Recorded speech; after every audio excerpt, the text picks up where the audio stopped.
ሚስቶቻቸውን በባሎቻቸው ላይ አሳጣሪዎች ሲሆኑ አሉ ይላል። በምንድነው? በጀነት ሴቶች ይዘጋጅላችኋል ይላል። የቀደሙት ነቢያት ሴቶች በጀነት ታገኛላችሁ የሚል አስተምሮ ያስተማራለ ወገናችን መልሽልኝ። አንድ ማስረጃ ወገናችን ሸሪዓቸው የተለያየ ነው። ነቢያት በሰማይ ቤት ሚስት ይዘጋጅላችኋል ብሎ ያስተማራለው አንድ ስጪ ቶሎ በይ። ወገናችን ሸሪዓቸው ይለያያል እኮ የሱ የቀደሙት ነቢያትና መሐመድ አስተምህሮ አንድ ከሆነ የነቢያት አስተምህሮት ከሆነ አንድ ስጪ ማስረጃ። ሸሪዓቸው ይለያያል እያልኩሽ ነው። ህጋቸው ይለያያል። ማስረጃው በነቢያት በሐዋርያት የታወቀ እምነት ነው። ክርስቲያን ማለት በራሱ ምን ማለት ነው? ክርስቶስን መከተል፣ የክርስቶስ ተከታይ ማለት ነው። ክርስቶስን የተከተሉት ነቢያትና ሐዋርያት ናቸው ወይስ ደግሞ ሐዋርያት ብቻ ናቸው? ወይስ በብሉይ ኪዳን ነበር ወይስ ደግሞ በአዲስ ኪዳን ብቻ ነው ያለው? ነገር ግን ክርስትናን የተከተሉት ነቢያትም ሐዋርያትም ጭምር ነው። ምክንያቱም ሐዋርያው ቅዱስ ጳውሎስ ምን ብሎ ይናገራል? በነቢያትና በሐዋርያት ላይ ታንጻችኋልና እያለ ይናገራል። ይህም ደግሞ እንግዲህ በነቢያትና በሐዋርያት ከታነጽን እኛ የሐዋርያት ብቻ ሳይሆን የነቢያትም ነን። እንግዲህ ከነቢያት መካከል አንዱ ነብይ እግዚአብሔር ቅዱስ ዳዊት ነው። ነብይ እግዚአብሔር ቅዱስ ዳዊት ስለ ክርስቶስ ምን ብሎ ይናገራል?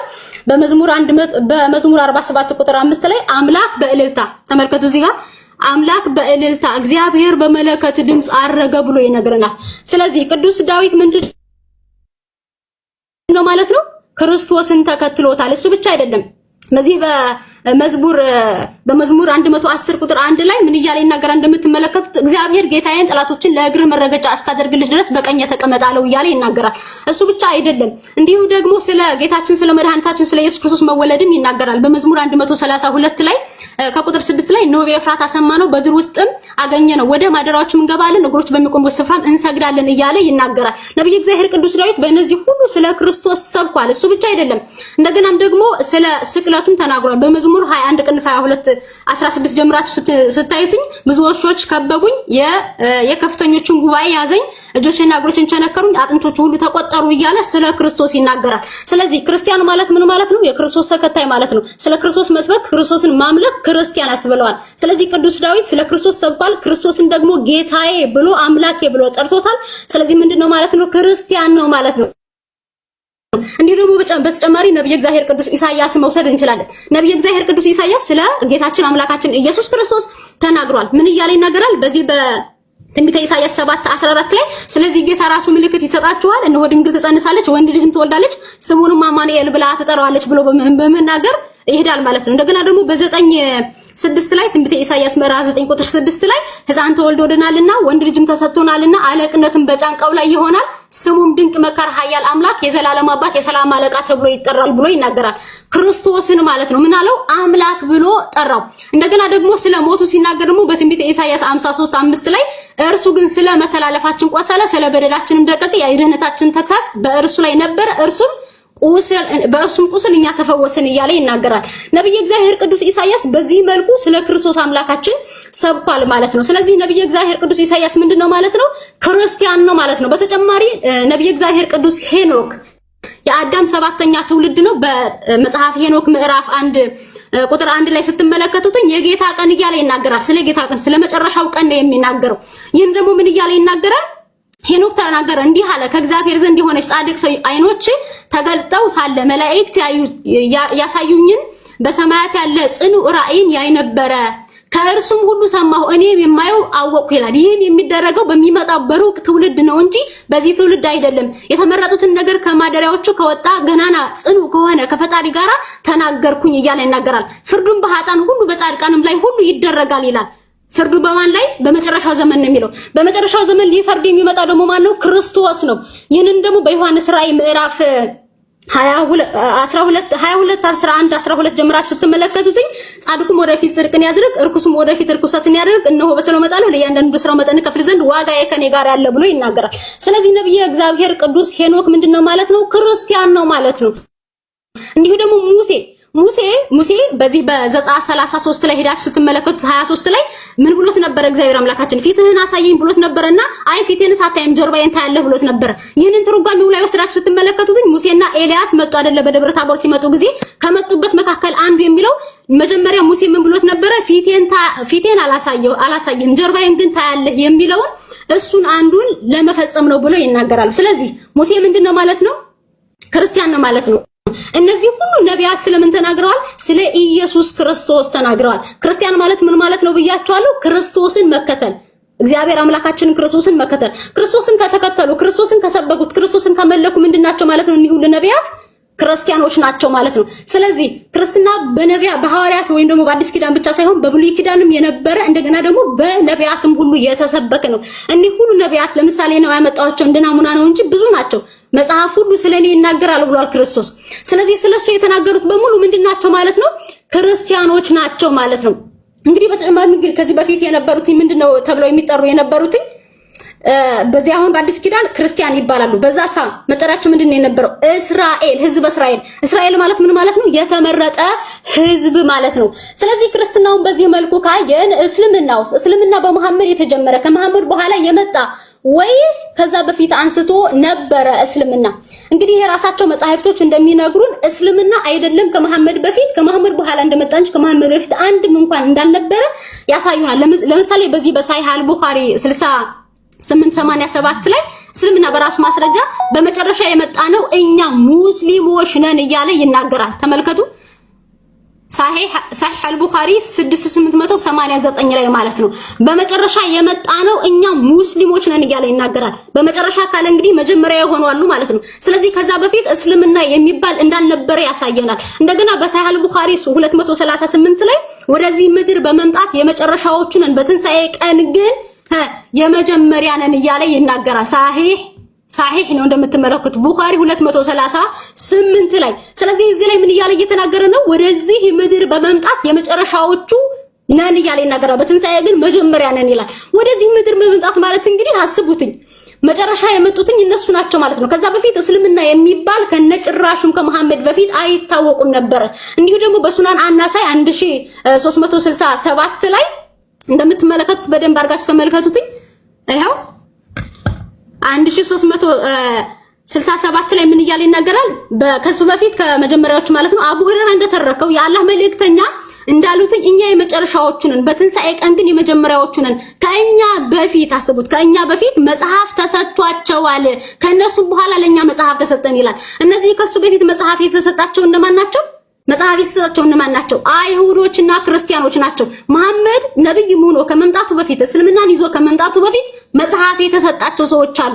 እነዚህ መጽሐፍ የተሰጣቸው ሰዎች ደግሞ እነማን ናቸው? አይሁዶች ናቸው። ግን ዋነኛው ነገር ምንድነው የሚለው? ከእኛ በፊት መጽሐፍ የተሰጣቸው እያለ ነው። መጀመሪያ እነሱ መጨረሻ የመጡ ናቸው፣ በትንሳኤ መጀመሪያ እንደሆኑ ይናገራል። ከዛ ደግሞ መጽሐፍ የተሰጣቸው ከሱ በፊት እንዳሉ፣ ከዛ በኋላ ከነሱ ኋላ ነው መሐመድ መጽሐፍ የተሰጠው። ስለዚህ ከዛ በፊት እስልምና የሚባል ሃይማኖት አይታወቅም። እነዚህ ታዲያ መጽሐፍ የተሰጣቸው እነማን ናቸው ካላችሁኝ አይሁድና ክርስቲያን መሆናቸው የራሱ መሐመድ ይመሰክራል። በዚህ በሱራ 2852 ላይ ምን ይላል? እነዚያ ከእርሱ በፊት መጽሐፍን የሰጠናቸው እነርሱ በእርሱ ያምናሉ ይላል። ማን? ከእርሱ በፊት ማን ነው እርሱ የተባለው? ሙሐመድ ነው። ከሙሐመድ በፊት ደግሞ ምን የተሰጣቸው አሉ? መጽሐፍትን የተሰጣቸው ሰዎች አሉ። እነዚህ መጽሐፍ የተሰጣቸው ሰዎች ደግሞ ማን ናቸው? አይሁድና ክርስቲያኖች ናቸው። እስላሞች በዛን ሰዓት ቢኖሩ ኑሮ ምን በተሰጣቸው ነበር? መጽሐፍ በተሰጣቸው ነበር፣ ግን አልነበሩም። እሱ ብቻ አይደለም፣ አንድ የሆነ ነገር አለ። በዚህ በሱናን አቢ ዳውድ 2247 ላይ አንድ ሰውዬ ያደረገው ነበር። ምንድነው? ከእስልምና በፊት ህገወጥ ግንኙነት ግብረ ስጋ አድርጌ ነበረ ብሎ ይጠይቀዋል መሐመድ ማለት ነው። መቼ? ከእስልምና በፊት። ተመልከቱትኝ፣ ሳሂህ ነው። ስለዚህ ከእስልምና በፊት ምንድነው? ህገወጥ ግንኙነት አድርጌ ነበረ። ስለዚህ ይሄ ነገር እንዴት ነው ብሎ ሲጠይቀው ምን አለ? ከእስልምና በፊት ያደረከው ነገር አይቆጠርም ብሎ ይመለስለታል መሐመድ። ከእስልምና በፊት ያደረከው ነገር አይቆጠርም። ዋነኛው ነገር የምትይዙልኝ ነገር ምንድነው? ከእስልምና በፊት። ስለዚህ ከዛ በፊት መሐመድ ከማምጣቱ በፊት ይሄን እስልምና የሚባል ሃይማኖትን አያውቁትም ነበረ ከነጭራሹ። ወገኖቻችን ግን ምን ይላሉ? እስልምና የተፈጥሮ ሃይማኖት ነው፣ እስልምና የነቢያት ሃይማኖት ነው፣ ብዙ ነገር ያወራሉ። ግን መጽሐፍቶቻቸው እንደዛ አይደለም እያሳዩን ያሉት። በተጨማሪ ደግሞ ሳሂህ አልቡኻሪ 6982 ላይ ወይም ደግሞ 6982 ላይ ስለ አንድ ሰው ያወራል። ማን ነው ይሄ? ወረቃ ነው። ስለ ወረቃ ነው የሚያወራው። ይሄ ወረቃ ደግሞ ምን እንደሆነ የሚናገረው ምንድነው? በዛ በአረብ ምድር ነው የኖረ የነበረው ወይም ደግሞ በመሐመድ አካባቢ ነው የኖረ የነበረው። መሐመድ ነብይ ከመሆኑ በፊት ምንድነው እያለ ይናገራል? ክርስቲያን ነበረ እያለ ይነግረናል። ክርስቲያን ነበረ። ይህ ወረቃ እንዲያውም ክርስትናው ብቻ አይደለም የሚገርማችሁ፣ መሐመድ ነብይ ለመሆኑ ምስክር የሆነው ይህ ወረቃ ነው። በሳሂህ ቡኻሪ 3 ላይ መመልከት ትችላላችሁ። በሂራ ዋሻ ውስጥ የመጣው ጅብሪል የተባለ አካል በጨመቀው ጊዜ ፈርቶ በሄደ ጊዜ ለነሱ ለነቢያት ለቀደሙት ነቢያት የተገለጠላቸው እሱ ነው ናሙስ ነው ብሎ የመሰከረለት ማን ነው? ወረቃ ነው። ወረቃ ምን ነበረ? ከዛ በፊት ክርስቲያን ነበረ። አስቡት፣ በመካ ዙሪያ የነበሩት አይሁድና ክርስቲያኖች ናቸው። መሐመድ ምን ሆኖ እስከ መምጣቱ ድረስ ነብይ ሆኖ እስከ መምጣቱ ድረስ። ከዛ በፊት ሙስሊሞች ቢኖሩ ኖሮ ወረቃም እንደዚህ ብሎ ባልነገረው ነበረ። የሱ ምስክር ግን ማን ነው? ወረቃ ነው። ወረቃ ደግሞ ምንድነው? ክርስቲያን ነው። እንግዲህ ከዛ በፊት እስልምና ላለመኖሩ እያሳየን ነው ማለት ነው። በተጨማሪም በዚህ በሳሂህ ቡኻሪ 3849 ላይ አንዲት የሆነች ነገር አለች። አስቂኝ ነው። እንዲያውም አንዲት ዝንጀሮ ስታመነዝር ተገኘችና ከዛ አንድ ሰው ዝንጀሮ ሲወግሯት አየ። አመንዝራ አንዲት ዝንጀሮ ማለት ነው። ከዛ ይሄ ሰውዬ ደግሞ ዝንጀሮችን ሲወግሩት አይቶ አብሮ ወገራት ማለት ነው። በጣም የሚያስቅ ነገር፣ ዝንጀሮ ስታመነዝር ተገኝታ አብሮ ወገራት ይሄ ሰውዬ። መቼ ነው ግን? ከእስልምና በፊት ሳሂህ የሆነ ምንድነው ሐዲስ ነው። ይሄ አብሮ የወገራት ሰውዬ ከምን በፊት ነው የሚለው? እስልምና ከመምጣቱ በፊት ነው የሚለው። እቺ ዝንጀሮ ስትወገር አይቶ የወገራት። ዋነኛው ነገር የምትይዙልኝ ግን የዚች የዝንጀሮ ማመንዘር ሳይሆን ከእስልምና በፊት ለመሆኑ ነው። ወይም በጃህልያ ዘመን ማለት ነው፣ ባለማወቅ ዘመን ብሎ ያስቀምጠዋል። ስለዚህ እስልምና ከዛ በፊት አልነበረም አይደለም። ከመሐመድ በፊት ሊኖር ይቅርና መሐመድ በራሱ ምንድነው? ራሱ ምንድነው? ሰለምቴ ነው። በዚህ በሱራ 93 ቁጥር 7 ላይ ምን ይላል? የሳትክም ሆነህ አገኘህ መራህም እያለ ይናገራል። ምንድነው? የሳትክም ሆነህ አገኘህ መራህም ይላል። መሐመድ በራሱ ምንድነው? ሱሁት የሳተ የነበረ የተመራ ነው። አይደለም እሱ እስልምና ከሱ በፊት ሊኖር ይቅርና እሱ ራሱ የተመራ ነው። በሌላ በኩል ደግሞ የሙስሊሞች መጀመሪያ እንደሆን ታዘዝኩ እያለ ይናገራል። የማን? የሙስሊሞች መጀመሪያ እንደሆን ታዘዙ። አህመድ ቢን ጀበልን የምታውቁት ከሆነ በየኔ መንገድ ቀርቦ የመጀመሪያዎቹ ሙስሊሞች መካከል አንዱ ብሎ ነብዩ መሐመድን ነው ያነሳው ማለት ነው። እሱ ብቻ አይደለም እንግዲህ በዚህ ሳሂህ ቡኻሪ 7494 አንድ የሆነ ነገር አለ። አላህ ምን ይላል? ከሌሊቱ 3ኛ ላይ አላህ ወደ ታችኛይቱ ወደ ቅርብኛይቱ ምድር ይወርዳል ይላል።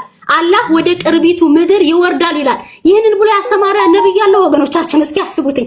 አላህ አምላክ ከታችኛይቱ ሰማይ ይወርዳል። ይሄ ምንድነው? በዛቱ ይሉናል ወገኖቻችን። በዛቱም ይሁን በመለኮቱም ይሁን ምንም ይሁን ከታችኛይቱ ሰማይ ይወርዳል ብሎ ያስተማረ ነብይ ካለ አንድ ልትሰጠን ትችላለች። እሱ ብቻ አይደለም። በዚህ በሳሂህ ቡኻሪ 48 ላይ እንደገና ደግሞ ሳሂህ ሙስሊም 2848 ሲ ላይም ታገኙታላችሁ። ምንድነው የሚለው? አነስ እንደዘገበው የአላህ መልእክተኛ እንዲህ አሉ፣ ሰዎች ወደ ሲኦል እሳት ይጣላሉ፣ ጀሃነም ላይ ያደርጋል፣ ገሃነም በቃ እስክትል ድረስ ይላል። አስቡት እንግዲህ ከዚህ በፊት የነበሩት ነቢያት፣ ከመሐመድ በፊት የነበሩት ነቢያት አንዱ ያን አላህ ከሆነ የላካቸው እንግዲህ አስቡት። እንዲህ ብሎ ያስተማረ የለም። ነፍሳትን እንደ ቁጫጭ በምን የሚረግጥ? በባቱ የሚረግጥ ማለት ነው። እንዲህ ያለን አምላክ የቀደሙት ነቢያት አላስተማሩም። ማን ብቻ ነው ያስተማረው? መሐመድ ብቻ ነው ያለው። ነፍሳትን በሲኦል ያሉትን እንዲህ አድርጎ የሚጠቀጥቅን አምላክ ያስተማረ ነብይ ይህ ብቻ ነው ማለት ነው፣ መሐመድ ነው። እንደገና ደግሞ የመቃብር ቅጣት ነው። እንግዲህ በመቃብር ውስጥ ነፍስም ስጋም በመቃብር ታድራለች ብለው ያስተምራሉ። እንዲህ አይነት አስተምሮ የመሐመድ ብቻ እንጂ ከዛ የቀደሙት ነቢያት አላስተማሩም። በዚህ በቡልጋል አልመሪየም 104 ላይ ስትመለከቱት ምንድነው የሚለው? አቡ ሁረይራ እንደዘገበው ሽንት የቀብር ውስጥ ዋነኛ ቅጣት ነው ይላል። ምንድነው? ሽንት የቀብር ውስጥ ዋነኛ ቅጣት ነው። ምንድነው? ልብሱን ሽንት ከነካበትኝ ይሄ ሰውዬ በሞተ ጊዜ በመቃብር ላይ ምን ሆናል ማለት ነው? ቅጣቱ ይበዛበታል፣ ይበረታበታል። ይህንን ብሎ ያስተማረ አንድም ነብይ ከመሐመድ በፊት የለም ማለት ነው። መሐመድ ብቻ ነው ይህንን ሊያስተምር የቻለው። ከዛ በፊት ግን እንዲህ አይነትን ትምህርት ያስተማረ አንድም አታገኙ። እንደገና ደግሞ እንግዲህ በሌላ በኩልም ምን ብሎ ይናገራል? በዚህ በሳሂህ ቡኻሪ 304 ላይ ሄዳችሁ ስትመለከቱት ሴቶች የአእምሮ ጎዶሎ ናቸው ይላል። ያስተሳሰብ ማነስ አለባቸው። እንደገና የአንድ ወንድ ግማሽ ነው ይላል። የአንድ ወንድ ግማሽ ናቸው። ምናቸው? ሴቶች። የአንድ ወንድ ግማሽ የአእምሮ ማሰብ አስተሳሰብ ማነስ ያለባቸው ይላል። እንዲህ ብሎ ያስተማረ አንድም ነብይ የለም። ከነቢያት መጽሐፍ ለምሳሌ ብትመለከቱ አንደኛው ሙሴ ነው። ሙሴ እንግዲህ በጻፈው መጽሐፍ ላይ በኦሪት ዘፍጥረት ምዕራፍ 1 ቁጥር 26 ላይ ምን ብሎ ይናገራል? እግዚአብሔርም ማለት ሰው እንደ መልካችን እንደ ምሳሌያችን እንፍጠራለን፣ ሴትና ወንድ አድርጎ ፈጠራቸው አለ እንጂ ሴትን ጎዶሎ አድርጎ ፈጠረ፣ ወንድን ደግሞ ሙሉ አድርጎ ፈጠረ ብሎ አይናገርም ማለት ነው። በሌላ በኩል ደግሞ ምን ብሎ ይናገራል? በሴት የሚመራ ህዝብ ምንድነው ስኬታማ አይሆንም ብሎ ይናገራል። በምን በሴት የሚመራ ህዝብ ስኬታማ አይሆንም ይላል። ሴቶች ልጆች እንግዲህ መሪ መሆን አይችሉም። ይሄንን ያለበት ምክንያት ምንድነው? መሐመድ ክርስቲያኖች ወይም ደግሞ አይሁዶች ሴት መሪ ያደርጉ ነበር። ከዚህም የተነሳ ምን ብሎ ተናገረ? በሴት የሚመራ ህዝብ ምን አይሆንም ስኬታማ መሆን አይችልም ብሎ ተናገረ ማለት ነው። ይህንን ብሎ ያስተማረ ነብይ ካለ እንግዲህ አንድ ወገናችን ልትሰጠን ትችላለች፣ በኋላ ላይ ታነሳዋለች። ነገር ግን አንድ ነብይ ከመሐመድ በፊት የነበሩ በሴት የሚመራ ህዝብ ስኬታማ አይደለም ብሎ ያስተማረ የለም ማለት ነው። እሱ ብቻ ነው። እንደገናም ደግሞ አላህ ምን ይላል በቁርአኑ ላይ? ከሰዎችም ከጋኔኖችም በእርግጥ ምን ፈጠርን ነው የሚለው ለገሃነም ፈጠረን እያለ ይናገራል። ከሱ በፊት የነበሩት ነቢያት እንግዲህ ለገሃነም ነፍሳትን ለገሃነም የፈጠረ አንድም አምላክ እንዲያርጎ ፈጠረ ብሎ የተናገረ አንድም ነብይ የለም። ይህን ብቻ ብሎ የተናገረ ግን ማን ነው? መሐመድ ነፍሳትን ከጋኔን ጋር ቆጥሮ ለገሃነም ፈጠረ ብሎ የተናገረ እሱ ብቻ ነው። ከዛ በፊት እንግዲህ እንዲህ አይነት አስተምሮ ያላቸው ነቢያት ካሉ ወገናችንን ማንሳት ትችላለች። ግን ምን ያለ ነው የሚናገረው በቁርአኑ ላይ? ከሰዎችም ከጋኔኖችም በእርግጥ ለገሃነም ፈጠርን እያለ ይናገራል። ለገሃነም የሚፈጥር ጨካኝ አምላክ መሐመድ ብቻ ነው እንጂ የሰበከው ከዛ በፊት ወገናችን ሰዓት ጨርሰሻል እንኳን አልሰበከም። ታይም ፊኒሽ እሺ አንዴ ቢስሚላሂ ረህማን ረሂም ረቢ የሚናገረው ለምሳሌ የዕብራውያን መጽሐፍን ከተመለከታችሁት የሙሴን ማለት ነው ዘፍጥረትን እነዛን የዕብራውያንን ታሪክ ነው የሚዘግበው። የዕብራውያንን ታሪክ ነው የሚዘግበው። ከዛሳ ወደ አዲስ ኪዳን ደግሞ ስትመጡ ምንድነው አዲስ ኪዳን ላይ ስለተደረገው ነገር ነው። ለምሳሌ ምን ብሎ ተናግሮ ነበረ? እሷ የተናገረችው ምንድነው? ቴዎፍሎስ ሆይ እያለ ይናገራል። የአዲስ ኪዳን ጸሐፊ ቴዎፍሎስ ነው በአንዱ በዛ በንጉሱ በቴዎፍሎስ ላከው ማለት ነው። በቴዎፍሎስ በኩል ደግሞ በማን ደረሰ? በዛ አካባቢ ሊኖሩ የነበሩ ሰዎችን ደረሳቸው እያለ ቀጥሎ ከኛ ደረሰ። ግን ሲጽፍለት ለማን ነው? ለቴዎፍሎስ እንኳን ቢጽፍለትም እንኳን ፍጻሜው ግን ለማን ነው? ለኛ ነው። እንዳያችሁት እንግዲህ ወገናችን ይመስለኛል ወንድሞቿ የሰጧትኝ አጤሬራ ምንም የተዘጋጀችበትም የሚመስል አይመስለኝም። ከራሱ አይደለም። ምክንያቱም ምንድነው እንትናችን መጀመሪያ መነሻችን ምንድነው የውይይታችን ርዕስ ምንድነው? መጽሐፍ ቅዱስ ተጋጭቷል እንዲህ ብሏል ስለሚል ሳይሆን ነቢያትና ሐዋርያት እስልምናን የሰበኩት ነቢያትና ሐዋርያትም ጭምር ናቸው ወይስ መሐመድ ብቻ ነው? ክርስትናስ የሚለውን ደግሞ አይተናል። ክርስቲያን እንግዲህ እንደተመለከተው ቅድም መጀመሪያ ላይ እንዳሳየኋችሁ ነቢያት በሙሉ ስለ ክርስቶስ የተሰበኩት እንደገና ደግሞ እነሱ ምንድናቸው? ክርስቲያኖች ናቸው። እሺ እንግዲህ ደግሞ ሌላው ምንድነው? መሐመድ አስተምህሮቱ ላይ ነው የምንመለከተው። አስተምህሮቱ ላይ ነው የምንመለከተው ማለት ነው። ምንድነው እሱ? መሐመድ ያስተማራቸው ትምህርት ነቢያት ምንም አላስተማሩትም። ለምሳሌ መሐመድ በሰሒህ አልቡኻሪ 304 ላይ ቅድም እንዳልኳችሁ ሴቶች ጎዶሎ ናቸው እያለ ይናገራል። ሰሒህ አልቡኻሪ 304 ላይ ሴቶች ምንድናቸው? የአእምሮ ጎዶሎ ናቸው፣ ያስተሳሰብ ማነስ አለባቸው፣ እንደገና ደግሞ የአንድ ወንድ ግማሽ ናቸው። እሱ ብቻ አይደለም ገሃነብን የሞሏት ሴቶች ናቸው እያለ ይናገራል። እንዲህ ብሎ የሰበከ አንድም ነብይ የለም። እዛ በኋላ ላይ የምታመጣልኝ ይሆናል። አንድ ነብይ ሴት ጎዶሎ ናትኝ፣ እንደገና ገሃነብን የሞሉት እነሱ ናቸው፣ የአንድ ወንድ ግማሽ ናትኝ ለምን ምስክርነት አትበቃም። ሌላው ቀርቶ ሰምታችሁት ከሆነ እንግዲህ ወገኖቻችን ኡስታዝ ምን እያለ ይናገራል? ባሏ እንኳን እየማገጠባት ብታገኘው 3-4 እሷ ጋር አራተኛ ምስክር ከሌለ መማገጡ ልክ አይደለም፣ በአይኗ እንኳን ብታየው ነው ያለው። ተያይዘው ቤርጎ እስኪገቡ ድረስ ክርና መርፌ እስኪሆኑ ድረስ እንኳን ካልታዩ ምንድነው ምስክርነቱ ልክ አይደለም ብሎ ነው የተናገረው። እንዲሁ ደግሞ በሳሂህ ሙስሊም 510 ላይ ደግሞ ምን እያለ ይናገራል? በሳሂህ ሙስሊም 510 ላይ ምን እያለ ይናገራል? የወገኖቻችን ነብይ መሐመድ ማለት ነው። ምን እያለ ይናገራል? ሴቶች ከአህያና ከውሻ ጋራ ምን ብሎ አመሳስሎ ይናገራል። ምንድነው? ሰላትን ከሚያበላሹ 3 ነገሮች አንዱ ብሎ የተናገረው ምንድነው? ሰይጣን። ሁለተኛው ደግሞ ምንድነው? ሴቶች። ሶስተኛ ደግሞ ምንድነው ብሎ ይናገራል? አህያ ይላል። አህያ ውሻ ማለት ነው። ይቅርታ ጥቁር ውሻ በሰይጣን ይመሰላል ብሎ ይናገራል። ስለዚህ ከነዚህ መካከል ከሚያበላሹ ሶላትን ከሚያበላሹ ምንድነው?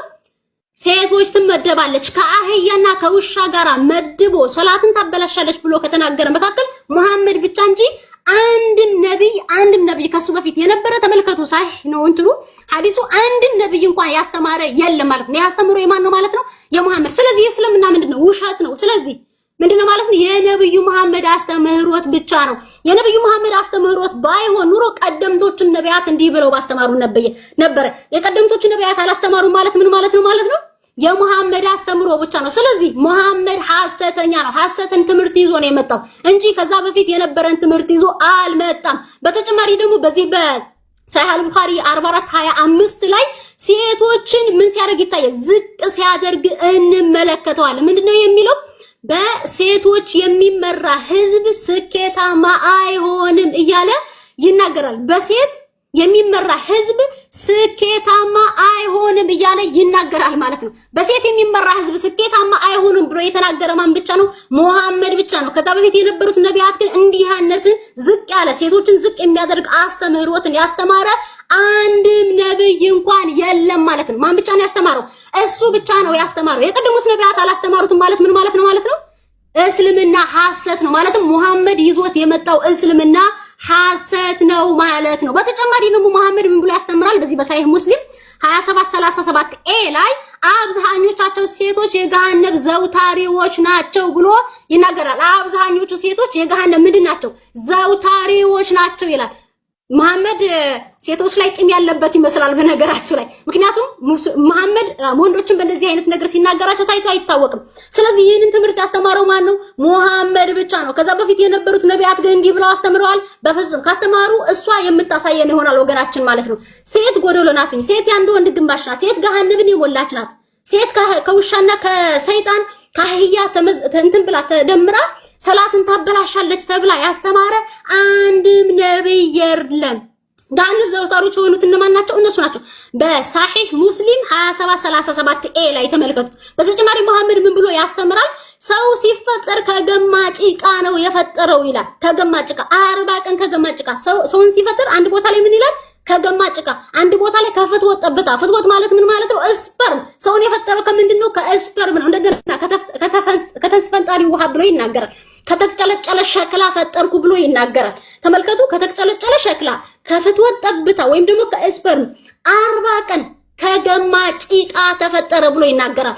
እንዲህ አይነትን ሰውን የሚያክል ክቡር ፍጥረትን እንግዲህ በእንዲህ አይነት በተጨማለቀ ስነ ፍጥረት አፈጣጠር ፈጠረ ብሎ ያስተማረ ነብይ አንድም የለም። ለምሳሌ ነብይ እግዚአብሔር ቅዱስ ሙሴን ስንመለከተው በመጽሐፉ ላይ በኦሪት ዘፍጥረት ምዕራፍ 1 ቁጥር 26 ላይ ሲናገር ስላፈጣጠር በሰው እግዚአብሔር ማለት ሰው እንደ መልካችን እንደ ምሳሌያችን እንፍጠር አለ፣ ሴትና ወንድ አድርጎ ፈጠራቸው ይላል። አዳም እንደ መጀመሪያ ሲፈጥረው ምንድነው የሚለው?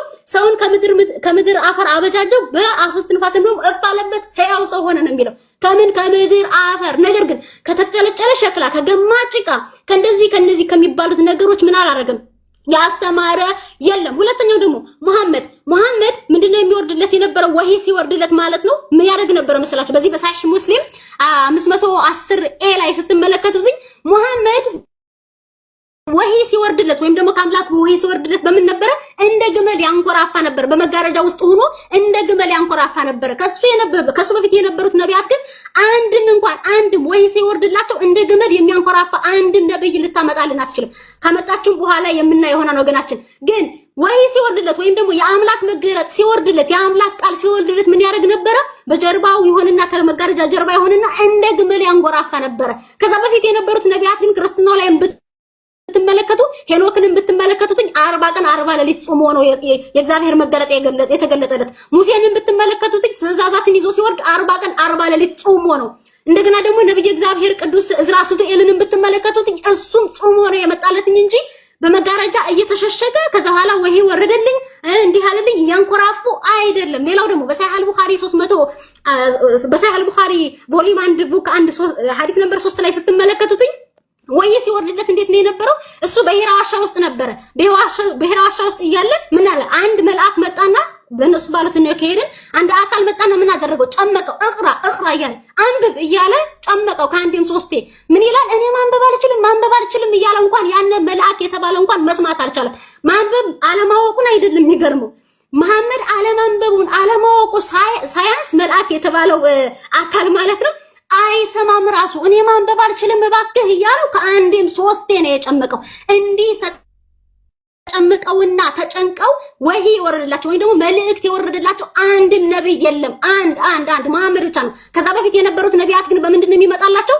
በመልካም ሰላምታ ነበረ። በሉቃስ ወንጌል ምዕራፍ 1 ቁጥር 4 ጀምራችሁ ስትመለከቱት ይሄንን ካህኑን ዘካርያስን ሲወርድለት ተመልክታችኋል። እንግዲህ እነሱ የሚሉት ማለት ጅብሪል ነው የሚሉት። ጅብሪል የሚሉት ደግሞ በእኛ በኩል ይወስዱትና ገብርኤል ማለት ነው ይላሉ።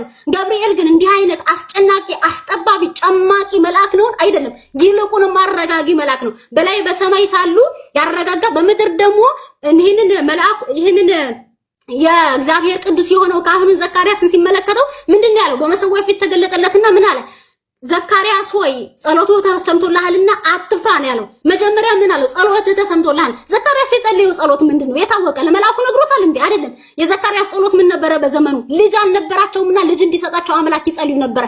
ይህ መልአክ ግን ልጅ አጥቻለሁ ብሎ ሳይነግረው መልአክ ስለሆነ ረቂቅ ስለሆነ ረቂቃን ነገር ደግሞ ስለሚያውቅ ምን አድርጎታል ማለት ነው? አውቋል። ስለዚህ ዘካርያስ ሆይ ጸሎት ተሰምቶልሃልና አትፍራ ነበር ያለው። ከዛ በኋላ ስለሚሆነው ነገር ልጅ እንደሚወልድ ስሙን ዮሐንስ እንደሚለው እንደገና ደግሞ ልጅ ሁሉ ይነግረዋል። አይ ሲለው ምን አደረገው? ዲዳ አደረገው። ትንሽ እምነቱ ዝቅ ብሎ ነበርና ይህ ነብይ ይህ ቅዱስ ምን ብሎ ነበር?